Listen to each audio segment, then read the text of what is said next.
ভারতে পশ্চিমবঙ্গের একটি পূজা মণ্ডপ ঘিরে বিতর্কের সৃষ্টি হয়েছে। সেখানে অসুর রূপে ফুটিয়ে তোলা হয়েছে বাংলাদেশের অন্তর্বর্তীকালীন সরকারের প্রধান উপদেষ্টা প্রফেসর ডক্টর মোহাম্মদ ইউনূসের মুখাবয়ব। মুর্শিদাবাদের ওই মণ্ডপে দেবীর হাতে পাকিস্তানের প্রধানমন্ত্রী শাহবাজ শরীফের কাটা মাথাও দেখানো হয়েছে।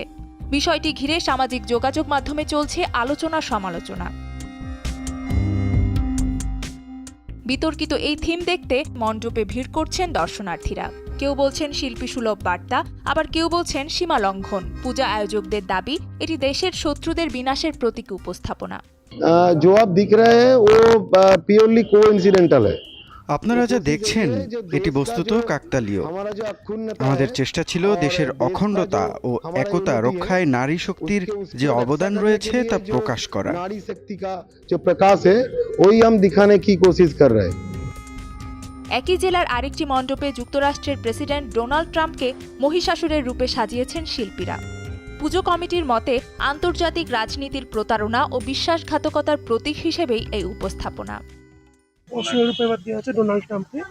আমাদের উপর যে 50% ট্যাক্স লাগিয়েছে সেটার জন্য আমাদের মোদি যে আমাদের বন্ধু ভাবতো ডোনাল্ড ট্রাম্পকে, সেটা যে বন্ধু হয়ে বিশ্বাসঘাতকতা করেছে মোদির ওপরে, আমাদের ভারতবর্ষের ওপরে, সেটার জন্য আমরা একটা অসুরের সমতুল্য ওকে দিয়েছি। তাই ওকে একটা অসুর রূপে আমরা বিয়ে করেছি। এর আগেও এমন ব্যঙ্গাত্মক থিম ঘিরে পশ্চিমবঙ্গে বিতর্ক জন্মেছিল। 2022 সালে কসবায় এক মণ্ডপে মহাত্মা গান্ধীর আদলে বানানো হয়